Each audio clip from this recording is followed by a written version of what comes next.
বাংলার কৃষকদের জন্য খুশির খবর, কৃষক বন্ধু প্রকল্পের টাকা সমস্ত কৃষকদের ব্যাংক অ্যাকাউন্টে ঢোকা শুরু হয়ে গেছে। ইতিমধ্যে কিন্তু আপনারা অনেকে কিন্তু টাকা পেয়েও গেছেন এবং কিছু সংখ্যক কৃষক কিন্তু এখনো টাকা পায়নি। তারা কেন এই কৃষক বন্ধু প্রকল্পের টাকা পায়নি, টাকা পাওয়ার জন্য কি করতে হবে, তাদের কি কি সমস্যা আছে, সেটা নিয়ে কিন্তু অফিসিয়াল ভাবে একটা নোটিশ জারি করে দিয়েছে। প্রত্যেকটা ভিডিওতে বা পঞ্চায়েত অফিসে কিন্তু সেই নোটিশ অলরেডি চলে এসেছে। আপনাদের সেখানে কি বলা হয়েছে সেটা কিন্তু আপনাকে পুরো ভিডিওর মাধ্যমে জানাবো এবং আপনাদের যাদের টাকা ঢুকবে তাদের কি করতে হবে, কি কি প্রসেস আছে সেটাও নিয়ে কিন্তু আলোচনা করবো আজকের এই ভিডিওতে। পুরো ভিডিওটা দেখতে থাকুন। তো আপনারা যদি আমাদের চ্যানেল নতুন হতে অবশ্যই চ্যানেল সাবস্ক্রাইব করে পাশে বেল বাটনটা অন করে রাখবেন এরকম সমস্ত রকম সরকারি প্রকল্পের আপডেটগুলি সবার আগে পাওয়ার জন্য। তো চলুন ভিডিওটি শুরু করা যাক। কৃষক বন্ধু প্রকল্পের টাকা কিন্তু ইতিমধ্যে কিন্তু অনেক কৃষকের ব্যাংক অ্যাকাউন্টে টাকা ঢুকে গিয়েছে এবং কিছু সংখ্যা কৃষকের ব্যাংক অ্যাকাউন্টে কিন্তু এখনো টাকা ঢুকেনি। কেন তাদের এই টাকা ঢুকেনি, তার জন্য কিন্তু প্রতিটা জেলার ক্ষেত্রে এবং প্রতিটা ভিডিওতে থেকে কিন্তু এই বিজ্ঞপ্তি জারি করা হয়েছে এবং এই নোটিশটি প্রত্যেকটা পঞ্চায়েতের ক্ষেত্রে কিন্তু পাঠিয়ে দেওয়া হচ্ছে কোন কোন কৃষকরা এবার টাকা পাচ্ছে না, তাদের কি কি সমস্যা আছে তার জন্য কিন্তু অলরেডি কিন্তু প্রতিটা ব্লকের ক্ষেত্রে কিন্তু এই নোটিশটা কিন্তু সকল পঞ্চায়েতে কিন্তু পাঠিয়ে দেওয়া হয়েছে। এখানে কি বলা হয়েছে আমরা এখানে দেখিয়ে নেব।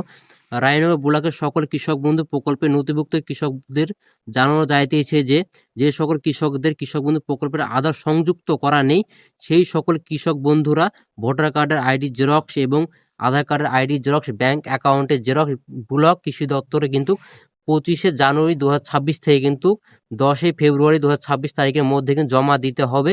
জমা যদি না দেন তাহলে কিন্তু আপনাদের কৃষক বন্ধু প্রকল্পের সুবিধা থেকে বঞ্চিত হতে পারেন। আপনার প্রত্যেকটা গ্রাম থেকে কিন্তু এবং অনেকের কিন্তু এই সমস্যা হয়েছে। অবশ্যই আপনাকে বলবো আপনারা নিয়ে যে পঞ্চায়েত এবং কৃষি দপ্তরে গিয়ে কিন্তু আপনারা এই আপনাদের ডকুমেন্টসগুলো জমা দিতে পারেন। আপনাদের ডকুমেন্টস লাগবে voter card, Aadhaar card, bank account number. তাহলে কিন্তু আপনাদের যে কেওয়াইসি কমপ্লিট করা নেই, অনেকের কিন্তু কেওয়াইসি কমপ্লিট করে না আধার কার্ডের সঙ্গে। তার জন্য কেওয়াইসি কমপ্লিট করা থাকলে কিন্তু সবারই ব্যাংক অ্যাকাউন্টে টাকা ঢুকে যাবে এবং আপনাকে এবার দেখাবো আপনারা কীভাবে আপনাদের কেওয়াইসি কমপ্লিট করা আছে কিনা আপনারা কীভাবে বুঝতে পারবেন। হয়তো কৃষক বন্ধু প্রকল্পে আপনাদের অনেকে কল করেছে এবং সবাইকে তো কল করা সম্ভব নয়। তো আপনাদেরকে এই ভিডিওর মাধ্যমে আমি দেখিয়ে দেবো আপনার কি পর্যায়ে আছে যাদের কৃষক বন্ধু প্রকল্পে এখন টাকা ঢোকেনি, আপনার কেন ঢুকুনি সেটা কিন্তু একবার দেখে নেবো। আমরা কৃষক বন্ধু প্রকল্পে যে স্ট্যাটাস সেটা কিন্তু আমরা দেখে নেবো। যদি আপনার কি কি সমস্যা থাকলে আপনারা এই কৃষক বন্ধু প্রকল্পে টাকা পাবেন না সেটা কিন্তু একবার চেক করে নেবো আমরা। তো প্রথমে আমরা গুগলে চলে যাব, গুগলে গিয়ে সার্চ করব কৃষক বন্ধু। এই গুগলে গিয়ে সার্চ করলে কৃষক বন্ধু বলে সার্চ করলে যে কৃষক বন্ধু যে অফিসিয়াল ওয়েবসাইট সেটি কিন্তু প্রথমের দিকে চলে আসবে। সেই অফিসিয়াল ওয়েবসাইটে আমরা ক্লিক করব। আপনারা যে ফোন থেকে করতে পারেন বা ডেস্কটপ থেকে করতে পারেন, আপনি ফোন থেকে করলেও আপনি চেক করতে পারবেন। ফোন থেকে করলে আপনি ডেস্কটপ মোডটা অন করে নেবেন, তাহলে কিন্তু আপনি পুরোভাবে দেখতে পারবেন। তো আমি এখানে কৃষক বন্ধু অফিসিয়াল ওয়েবসাইট আমরা ক্লিক করে নিচ্ছি। এরপর দেখেন এখানে 2 নম্বরে দেখেন নথিভুক্ত কৃষক তথ্য। এই নথিভুক্ত কৃষক তথ্যতে আমরা কিন্তু ক্লিক করব। তো আমরা এখানে ক্লিক করে দিচ্ছি। এরপর দেখেন সিলেক্টেড অপশনাল, আমরা কিসের মাধ্যমে দেখবো সেটা কিন্তু আমাদেরকে সিলেক্ট করে নিতে হবে। এখানে ক্লিক করলে এখানে দেখেন voter card, Aadhaar card, bank account, কেবিআইডি, মোবাইল নাম্বার, তারপর অ্যাকনোলেজমেন্ট নাম্বার, আমরা যেটার মাধ্যমে চেক করবো সেটা কিন্তু আমাদের সিলেক্ট করে নেবো। আপনাকে বলবো আধার কার্ড এবং মোবাইল নাম্বার দিয়ে চেক করবেন, তাহলে খুব সহজে আপনি চেক করতে পারবেন এবং ভোটার কার্ড নাম্বার দিয়েও চেক করতে পারবেন। মোবাইল নাম্বার দিয়ে চেক করবো আমি, কারণ মোবাইল নাম্বার দিয়ে চেক করলে কি সুবিধা পাওয়া যাবে, যে মোবাইল নাম্বার চেক করবো সেই ফ্যামিলিতে যতজনের কৃষক বন্ধু প্রকল্পের নাম নথিভুক্ত থাকবে ততজনে কিন্তু এখানে শো করবে।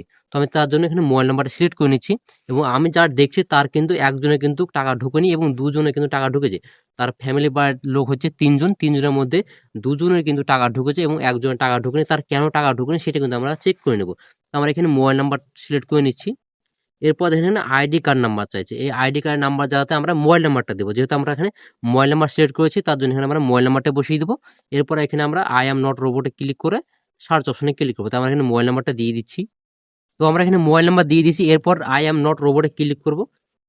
ক্লিক করার পর দেখেন এখানে টিক চিহ্ন চলে আসলো। এরপর এখানে সার্চ অপশন আছে, সেই সার্চ অপশনে আমরা ক্লিক করব। তো সার্চ অপশনে ক্লিক করার আগে আপনাকে একটা আমি নাম্বার দেখিয়েছি, এখানে একটা হোয়াটসঅ্যাপ নাম্বার আছে। এটা হচ্ছে কৃষক বন্ধু প্রকল্পে কিন্তু অফিসিয়াল নাম্বার। এখানে যদি আপনি ক্লিক করেন আপনি ডাইরেক্ট হোয়াটসঅ্যাপে চলে গিয়ে আপনার যে প্রবলেম সেই প্রবলেম আপনি সমাধান খুব সহজে কিন্তু পেয়ে যাবেন এবং আপনি এখানে আপনার ভোটার কার্ডের আইডি নাম্বার দিয়ে সেন্ড করলে কিন্তু আপনার কৃষক বন্ধু প্রকল্পের যে স্ট্যাটাস সেটা কিন্তু আপনি দেখতে পারবেন এবং আপনি সার্চ অপশনে ক্লিক করে দেখতে পারবেন। তো আমি এখানে সার্চ অপশনে ক্লিক করে দেখছি। তো সার্চ অপশনে ক্লিক করে দেবো আমরা। তো সার্চ অপশনে ক্লিক করার পর এখানে কৃষক বন্ধু প্রকল্পে কিন্তু উপভোক্তা কিন্তু পুরো ডিটেল শো করছে। এখানে এখানে প্রথমে দেখেন একই আইডি, কেবি আইডি, ভোটার কার্ডের নাম্বার, আধার কার্ডের নাম্বার, ফার্মার নেম, যে নামে আপনার কৃষক বন্ধু প্রকল্প আছে, কোন ডিস্ট্রিক্ট, ব্লক, গ্রাম পঞ্চায়েত, ভিলেজ এবং জমির পরিমাণ কতটুকু সেটা কিন্তু দেখিয়ে দেবে এবং মেন হচ্ছে এখানে স্ট্যাটাসের ঘরে যদি আপনার অ্যাপ্রুভ থাকে তাহলে কিন্তু আপনার টাকা ঢুকবে। যদি এখানে স্ট্যাটাসের জায়গাতে যদি আপনার এরকম ডিলেটেড ফার্মার থাকে তাহলে কিন্তু আপনার টাকা ঢুকবে না। এখানে অ্যাপ্রুভ দেখাচ্ছে এবং ট্রানজাকশন সাকসেসও দেখাচ্ছে। এই কৃষকের কিন্তু ব্যাংক অ্যাকাউন্টে টাকা ঢুকে গেছে। এবং দ্বিতীয় নাম্বার যার আছে তার কিন্তু এখানে একই আইডি আছে এবং কেবি আইডি আছে, কিন্তু এখানে voter card ID number show করছে না এবং আধার কার্ড আইডি নাম্বার শো করছে না।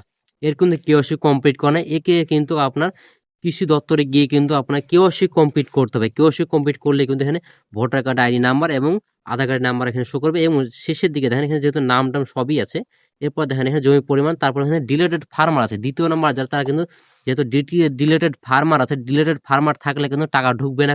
এখানে যদি কেওয়াইসি কমপ্লিট করা থাকতো তাহলে কিন্তু এখানে পেন্ডিং বা অ্যাপ্রুভ যে কোনো একটা অপশন আসতো। তো যারা আপনাদেরকে বলবো, আপনাদের কেওয়াইসি কমপ্লিট করলে যেখানে ডাইরেক্ট আপনার অ্যাপ্রুভ চলে আসবে, তা আসবে না।